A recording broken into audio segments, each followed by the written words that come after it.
Não é de hoje que temos alertado para os erros de Eduardo Bandeira de Mello à frente do futebol no Flamengo. No início de 2017, Flávio Godinho, que era o vice de futebol, por questões pessoais, teve que deixar o cargo e Bandeira acumulou a presidência do clube com a vice-presidência de futebol.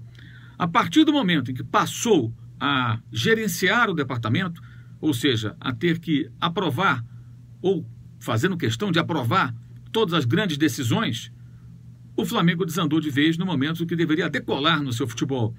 Política paternalista, ele mesmo já chegou a ir a programas de televisão, rotulando alguns jogadores de qualidade técnica para lá de questionável, que nem fazem mais parte do elenco, como seus protegidos. Né? Situações nas quais o Flamengo, eliminado da Libertadores na fase de grupos, o torcedor irritado, incomodado com o vexame protagonizado pela equipe, né, naquela eliminação para o São Lourenço, diz que nada muda, que segue tudo igual. E seguiu tudo igual, sem nenhuma mudança de rumo, sem nenhum ajuste, sem nenhuma alteração de rota para tentar colocar o time no caminho das vitórias. O resultado é esse. O Flamengo chegou em duas finais ainda, além do Carioca do ano passado, perdeu as duas, Copa do Brasil e Sul-Americana. Esse ano também ficou pelo caminho na Libertadores, na Copa do Brasil. E tenta reagir no Campeonato Brasileiro, no momento de crise, com um técnico recém-chegado tentando operar um milagre, que é o Dorival Júnior. Situação muito delicada, porque o Bandeira de Mello ele conseguiu criar um desgaste muito grande com parte significativa da torcida e com vários daqueles que o apoiavam. Gente que o apoiava no começo, gente que apoiava nos últimos tempos, pessoas que fazem parte do seu grupo político. Tem muita gente que está cansada dele dentro do Flamengo. Ele hoje é um cara isolado. Hoje não, já há algum tempo ele é isolado dentro do clube. O apoio do Bandeira nem é algo positivo do ponto de vista eleitoral. E as eleições acontecerão em dezembro para a presidência do Flamengo.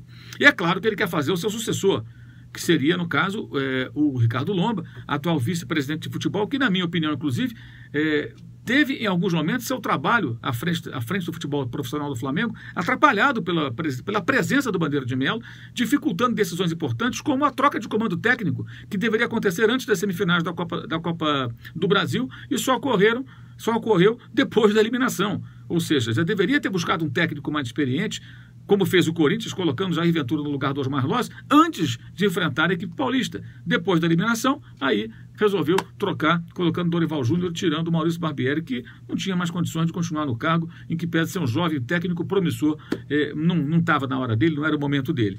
E agora, a situação, você vai ler aqui embaixo, na descrição do vídeo, no link. Você vai clicar nesse link, você pode ler a matéria do repórter Vinícius Castro, que é do Portal UOL, e ele explica a situação da candidatura do Ricardo Lomba. O vice de futebol é o candidato à presidência do Flamengo pela situação, apoiado por Bandeira de Mello. E ele poderá ter a sua candidatura impugnada. Existem dois outros candidatos, sem muita chance, e o Landim, da oposição, Rodolfo Landim, que é, digamos assim, o favorito a disputar com o Lomba a presidência. Sem o Lomba, fatalmente, ele deverá ser eleito presidente do Flamengo. Seria uma derrota terrível para Bandeira de Mello, porque essa chapa concentra hoje os seus grandes adversários políticos, antigos aliados. Na verdade, ele se aliou a essas pessoas quando foi colocado em 2012 como candidato à presidência do Flamengo. E hoje são inimigos dentro da política do clube. Sem Lomba, o Bandeira dificilmente encontrará um nome capaz de disputar a presidência do Flamengo com alguma chance de vitória. Eu diria que é praticamente impossível. Não existe dentro do Soflá, que é o grupo político do qual ele faz parte, outra opção, outra alternativa, um nome forte bastante para competir e tentar derrotar o Rodolfo Landim nas urnas no mês de dezembro, na eleição na Gávea.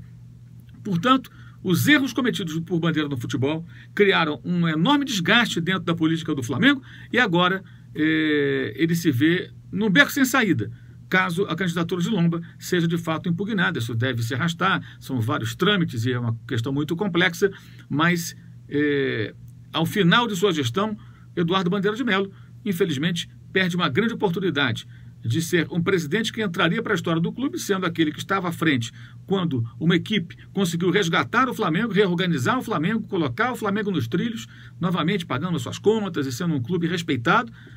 Mas os fracassos do futebol, derivados em grande parte por equivocadas decisões por ele tomadas, fazem com que o final de mandato dele, do seu segundo mandato, seja realmente melancólico e com uma possível derrota antecipada nas urnas, o que seria terrível para o ainda presidente do Flamengo, que deixará o clube em menos de 3 meses.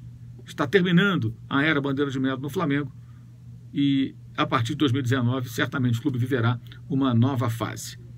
Lembrando que tem linha de passe nessa quinta-feira, logo depois do jogo entre Cruzeiro e Boca Juniors pela Copa Libertadores da América. Também tem linha de passe na sexta, né? Esse de quinta-feira lá para 15 para meia-noite. Sexta-feira, às 9 da noite, começa o jogo entre Corinthians e Flamengo, né? Em São Paulo, pelo Campeonato Brasileiro. E às 11 vem o linha de passe. No sábado, às 6 horas, tem o jogo do São Paulo contra o Palmeiras, também pela Série A. E às 8 horas tem linha de passe, que volta também, claro, na segunda-feira, no seu horário habitual, às 10 da noite. Domingo, dia de eleições no Brasil, né? Não teremos o linha de passe ao vivo, mas teremos Liverpool e Manchester City, 1h30 da tarde. Aliás, meio-dia e meia no domingo.